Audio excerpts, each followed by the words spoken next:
life can hit like a sledgehammer. But guess what? We hit back harder. Welcome to Affirm That Sh. Somehow I thrive.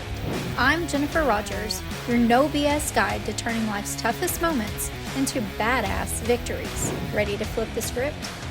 Let's affirm that life can be a bitch, but somehow we thrive.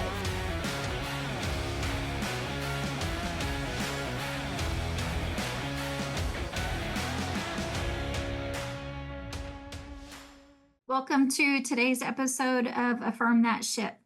Today, we're going to be hosting Trina Jones, the owner and senior consultant of Advocates for Educational Excellence. If you're like me and have ever had to deal with an IEP, or you know someone who's ever dealt with these school systems and dealing with an IEP, Trina is about to bring some truth to what we've experienced and what we need to move forward in asking the best and well-deserved for our children. But before we bring Trina, we've got her affirmations. And these are going to rock you today. So if you're available, I invite you to take a moment in the space and place where you are to just connect with your body. Take a deep breath in. Hold and let that out. Repeat after me. I stay rooted in purpose, not outcome. Every challenge is a call to rise, not retreat. I stay rooted in purpose, not outcome. Every challenge is a call to rise, not retreat. I stay rooted in purpose, not outcome. Every challenge is a call to rise, not retreat. I trust my intuition. When something feels off, I investigate, advocate, and protect what matters most, my child. I trust my intuition. When something feels off, I investigate, advocate, and protect what matters most, my child. I trust my intuition. When something feels off, I investigate, advocate, and protect what matters most, my child. I walk into every room, including those IEP meetings, with confidence, clarity, and the courage to speak up for my child. I walk into every room, including those IEP meetings, with confidence, clarity, and the courage to speak up for my child. I walk into every room, including those IEP meetings, with confidence, clarity, and the courage to speak up for my child. Stay with us. After this quick break, we'll meet Trina. Imagine a space where you let go, where the clamor of the world quiets and you meet your truest self. At Yu-Gi-Oh!, through sound vibrations, Reiki, and the wisdom of tarot, we help you release what no longer serves you, align with your energy, and renew your spirit. Begin your journey back to yourself today.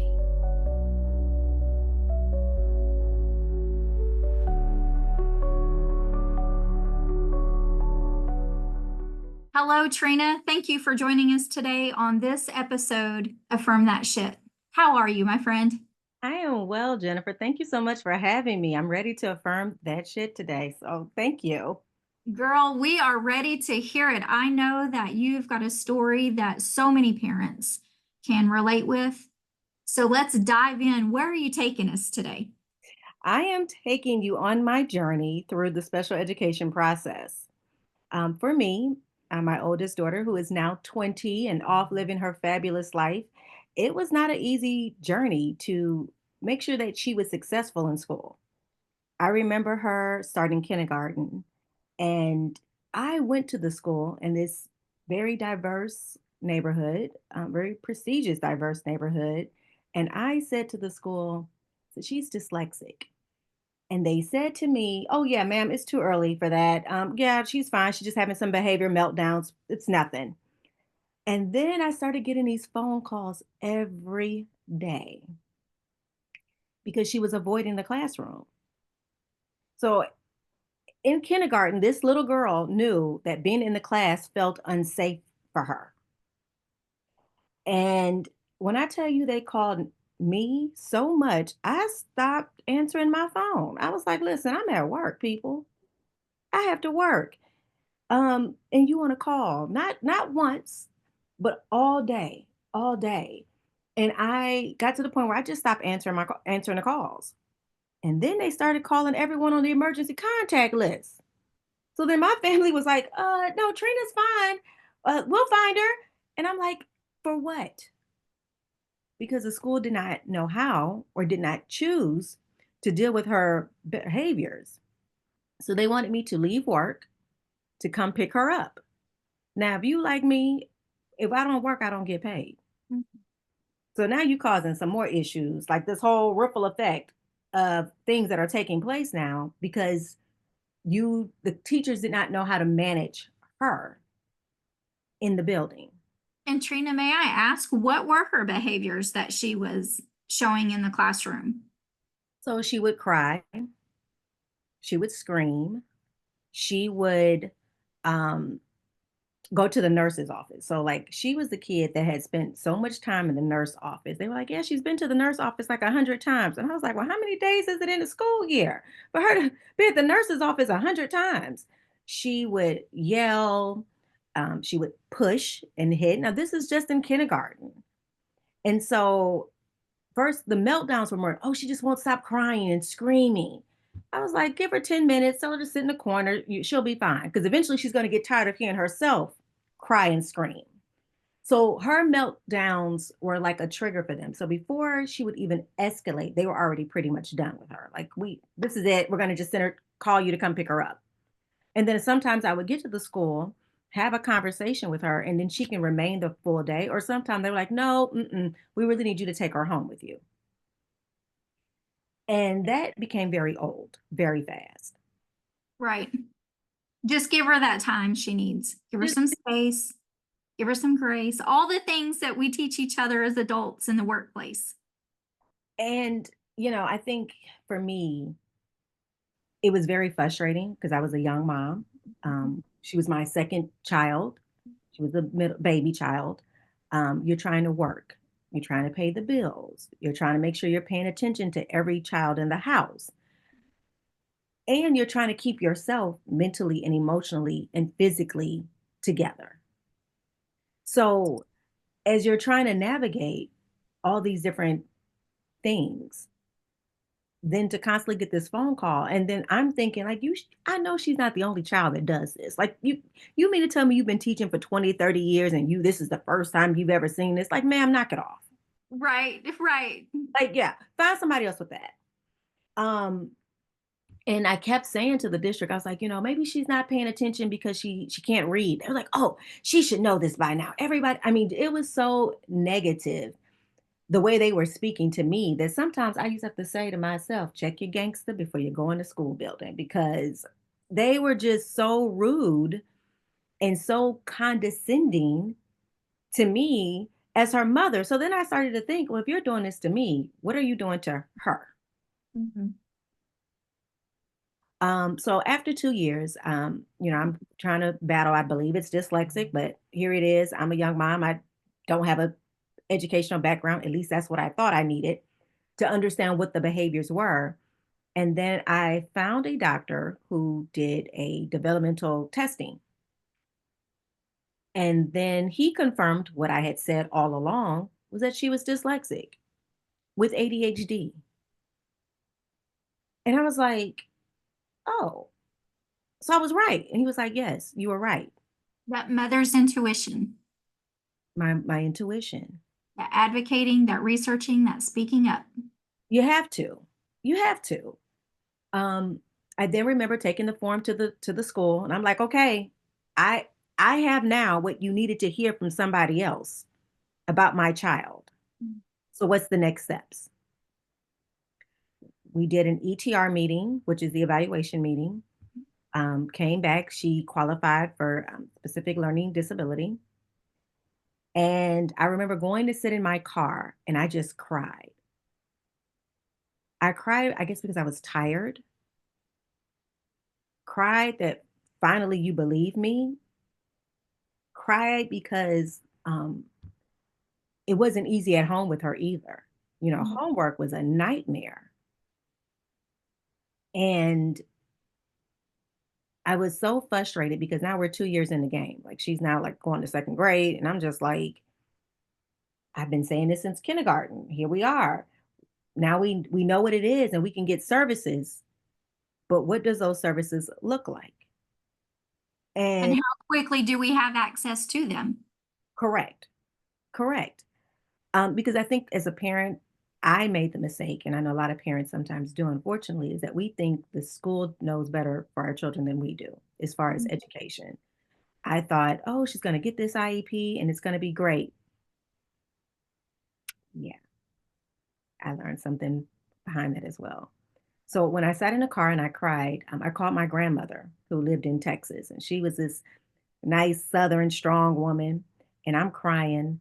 And she says to me, she says, baby, you know, it's like 10 o'clock, right? And I was like, yes. She's like, well, my show is on. The Price is Right is on. And I was like, huh? She's like, you're calling me and you're crying, but my shows are on. And you know, after The Price is Right goes off, The Young and the Restless comes on. So I got to watch my soaps. She's like, I'm going to need you to decide on one or two things here. And I was like, well, what are those? She says, you know your baby better than anybody else. Either you're going to do what you need to do to find out how to help her, or you're going to keep crying. And if you choose to keep crying, that's fine. But you can't call me until after 3 o'clock during the weekday to cry. Because from 10 a.m. to 3, my soaps are on. And I'm going to watch those in peace. And when she said that, I hung up the phone and I was like, I guess I better figure out what I need to do because that's a long time to wait to call somebody when you need to vent. So I better figure this out quickly. And so that's what started my journey on starting Advocates for Educational Excellence. Trina, you sharing that story, I immediately visioned that's the experience you were experiencing with the school when you were at work trying to work and you're like, look, I'm busy. I just need you to make a decision and I need you to do the right thing. Correct. And Correct. now your grandma was just backing that shit up for you. Yes, Do she was. it. Do it. Do it. That's amazing. And you're right. There's so many hurdles and roadblocks to even get that one, a diagnosis, but then two, to lay out a plan of action. And Correct. so 2 years feels like a long time, but in the grand scheme, that's pretty quick when we're looking at what we need. And I don't say quick as it should have happened, but quick as you were able to identify it.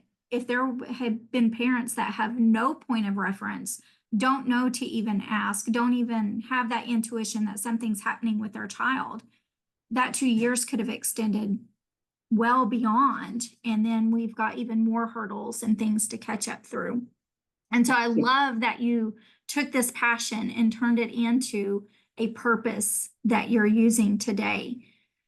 What are some of the misconceptions when parents first start navigating those special education services, such as an IEP that we've referenced today? I think what I've noticed in districts, and including my own journey, is that the misconceptions is that the teachers and the principals and the administrators and the intervention specialists know more than you know. I find a lot of times some of my intervention specialists do not know how to write positive or goals that speaks to your child's challenges. Um, I think a lot of times we just assume you're an educator, you should know this. That is not correct. Another misconception is feeling like you don't know enough. Sometimes we go into meetings, they're like, well, they're the experts, they should know. They don't. So, and when I say they don't, I'm talking about your child. You know what some of your children triggers are.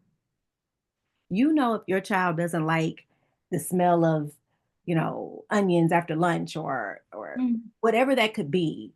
You have to speak to those things because some of the It things, could even be down to a texture. a You texture. may hand them a book and that texture is triggering for them. Triggering. Or even when so for behaviors, you know that your child is a person, like I have a student that likes his outfits to be very clean and crisp. So he doesn't like for people to pull and touch on his shirt. So when you're in line, said, "Oh, hold the person's shirt in front of you," that sends that student off. Be okay with telling the teachers, "Listen, these are some of my students' triggers, or these are some things that make my student uncomfortable," Mm. because they don't know. And so if you're a parent, you're going in thinking, well, they spend time with you, with the teacher, they should know. That's not always true. And we make a mistake not voicing the things that we know. If this is that we can agree on my child doesn't like for you to touch their shirt, great. But if you didn't know that, I'm giving you information so that you can help navigate your school day, teacher, where my child isn't going to be a concern for you for that day. I think also a misconception is feeling like the IEPs are strong and your child's going to make progress, because that sometimes does not happen with an IEP because they're not well written. You've touched on something else I wanted to ask about, and going into those meetings can be so overwhelming, especially if this is your first one and you're relying on those goals of the IEP. So, your first powerful suggestion to a parent is to share what you know to be true about your child, such as the touching and the pulling. What are two other things that you would share with parents to speak up and advocate for their children in those IEP meetings? So I think two other things that I would ask parents to do, depending on how old your student is. So some students are maybe fourth grade, fifth grade. Start inviting them to the IEP meeting, maybe for a portion. So the student can say what works. So for an example, for my daughter, she's now in the eighth grade. So around fourth grade, I started bringing her to IEP meetings. And she didn't have to say the whole time, but I wanted her to express what worked for her in classrooms and what didn't. This is your child's education, and preparing them on how to advocate for themselves is only part of the battle.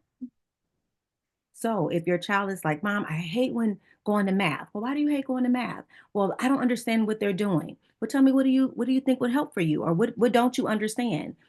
As a parent, I can articulate, but I'm not in the classroom. So spending time to prepare before you go into these meetings thinking that the way your teacher is teaching is fine and it's just your child not getting it, it could be the teacher's teaching method, excuse me. So it's good to ask those questions to your child and to the staff. Well, math, how do if she's not getting math, subtract, addition, how do you teach her in different ways? What are the various styles or methods that you use in order to teach addition and subtraction or multiplication or division? Sometimes you have to pull that out because there's not a one way to teach a student. Every student learns differently. Audio, um, tactile, where they have to touch and hear. So you want to ask those teachers, what is your method of teaching? Because if you don't know that and your student hasn't told you what works for him or not, there's not going to be a progress or a change of environment that will support your child's learning style. I think the next thing, misconception is that we feel like when we show up, everything is there. We have to come prepared, parents. I ask like sometimes some schools will not like to send out the IEP prior to the meeting or a day before the meeting. You cannot make an informed decision off of a 30-page document if you only had 30 minutes to read it. Mm. I tell my parents, if you don't get that 4 or 5 days in advance, go to the meeting, but do not sign off in agreement because you need time to review what is written. That is a legal binding document. So the misconception of let you receiving something 30 minutes and you're like, oh, okay, I think everything is great. That is a no-no. Take it home, review it, think about it. Call somebody else and ask them about it, Right. or you sign off on it. So once you've signed off or a parent has signed off on this IEP, this is the plan for this school year. We're feeling the best we can feel about it. It starts off great, but as the school year progresses, obstacles arise. Mm-hmm. How do we work through those obstacles? So I like to tell my parents, if it wasn't written down, it wasn't said. So when you get a call from a school, your child's teacher, and they tell you about maybe it's a behavior concern, you should follow up with an email stating what you and the teacher discussed. So thank goodness for Apple now with the little record button on the phone, because I am sometimes so busy multitasking, I don't think to remember like all of my conversation. But you Yeah. want to say, "Hi, Miss Jones, thank you for your call on May 12th. You discussed with me, my student, and this is the concerns that you have," because that is your documents, your evidence that there's an issue or there's something that's not working that needs to be addressed.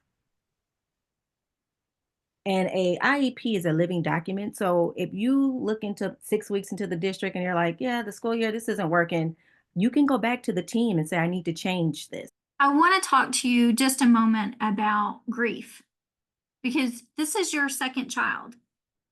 You didn't experience this with your first child and going into their education experience. This is new. I feel like dyslexia was the route, and it took 2 years to get that confirmation. So, when we talk about grieving expectations that we as parents put on our children's journey through school, that can hit us silently, sometimes out of nowhere. How did you process those struggles, those feelings? And how do you today support other parents in that grieving process in their child's academic journey? It was hard. Um, I think there were so many levels for it that you're trying to address. And I think the first thing is admitting that you're frustrated, that you're angry, that you're sad, that you're flustered. Um, Sometimes, they want us to put this big cape on when our children have these different challenges, like, oh, it's not so bad. In the beginning, it felt like hell. Like my house doing homework was like World War number three. Then I sent her to school, and because she at this point was starting to get a reputation of the behavior kid, um, I was angry. I was so upset. A, that I had been ignored for 2 years. So then that kind of changed my outlook and perspective and relationship with the district, with the teachers.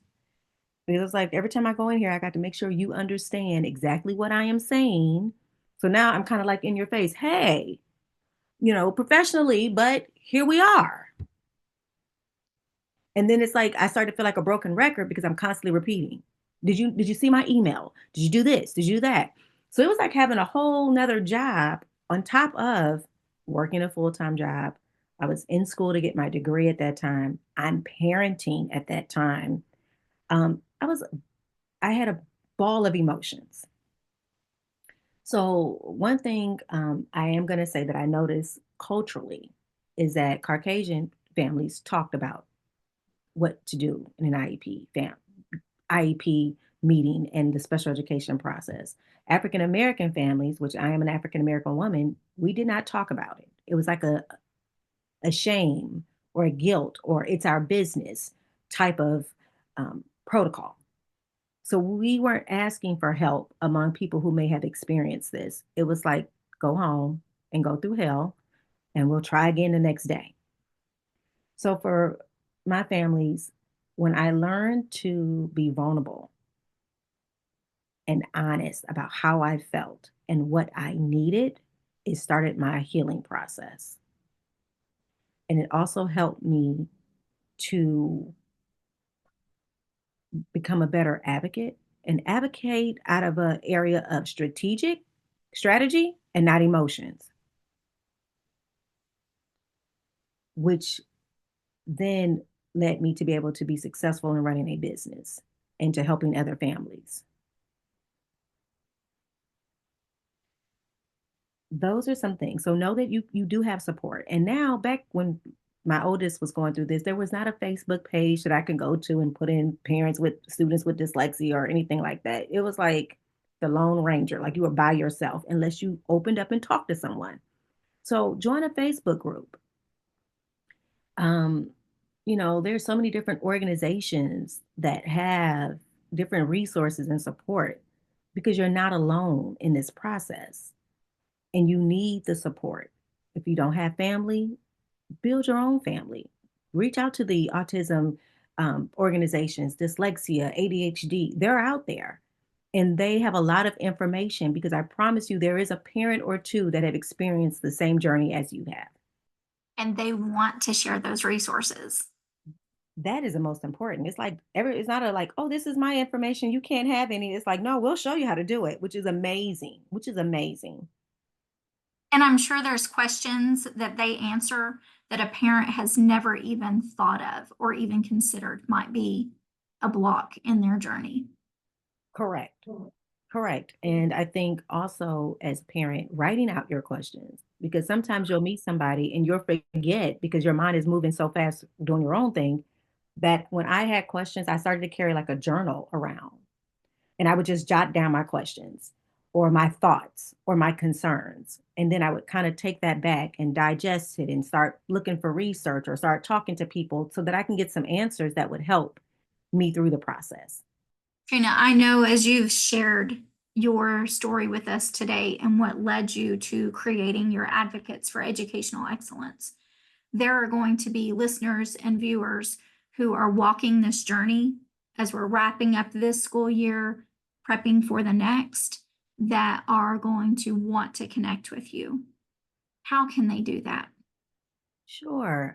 My website is A as an apple, E as an elephant, E as an elephant, dash group, group.org. Or you can definitely give me a call or a text at 216 548 2820. Absolutely beautiful. Are there any final thoughts or golden nugget suggestions that you want to leave with us today? Something new you're working on, something that you wish someone would have said to you at this journey? So if you're on this journey, there's a few things I think I wish someone would have definitely told me, which was prepare. I tell my families to create a binder because this is not a sprint, this is a marathon.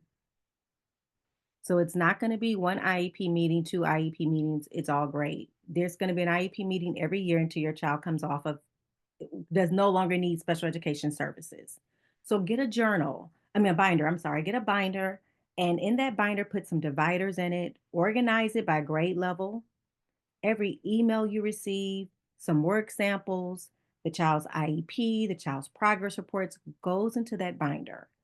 That way you can keep things organized in case you need it at a later date. And also for your emails, put a folder in your email with your child's name on it. When you get an email from the school, put it in that folder so that you can find it. Because if it wasn't written down, it wasn't said, and documentation is key in this journey. Also, you don't have to go to your meetings alone. Bring a support person, someone who can just take notes, someone who can just be there to help listen. It's okay to step out of a meeting for 3 or 4 minutes to kind of gather your thoughts and then go back in. And also, if you're not comfortable signing anything, don't sign it. I don't care about the deadline because yes, districts have 30 days to implement an IEP. Tell them you need a few days, especially if you did not receive the information prior to the meeting. Do not feel pressure to sign anything without feeling confident about what you are signing. And I'm working on quite a few different things. So there's going to be a app coming out and a book soon. So I look forward to sharing that with you all. Oh, I cannot wait. I cannot wait. You definitely connect with us and we will support you through both of those implementation periods and sharing, because what you're doing, Trina, is needed across every county, every state, every city of this country. We're all experiencing this, and to give each other that support is what we're all about. And your story definitely meets our history here today of getting out of that shit and thriving. So I want to ask, you've been through this. What is the biggest win that you've seen for your daughter with you advocating for her? The biggest win is seeing her advocate for herself. So in the beginning, she stated to me, once we kind of got everything in place and she started to make progress, she says, Mom, at one point I thought I was dumb. I thought I couldn't learn. She was like, and then I found out they just didn't know about the Black girl magic. And dyslexia is my superpower. And I got this. And to see her advocating for herself, to graduate from high school to now, in a trade that she really likes and enjoys, to watching her advocate for herself in every area of her life is like high five to myself all the time, because we want them to feel comfortable and confident and not be the victim to their circumstances. And so she's taken it, she makes it her superpower, and she has really thrived herself. So that is like, it makes it all worth every bit of what I've had to go through. Trina, thank you for sharing some of that Black girl magic with us today. And we need it. And I just appreciate you so much for taking the time, advocating, sharing, and giving us some direction. Thank you for having me. It was a pleasure. You just took another step towards owning your story and thriving against all odds. This is Affirm That Shit. Somehow I thrived. If you're ready to keep kicking ass, subscribe now and let's keep breaking barriers together. Remember, life's a battle, but somehow you'll thrive.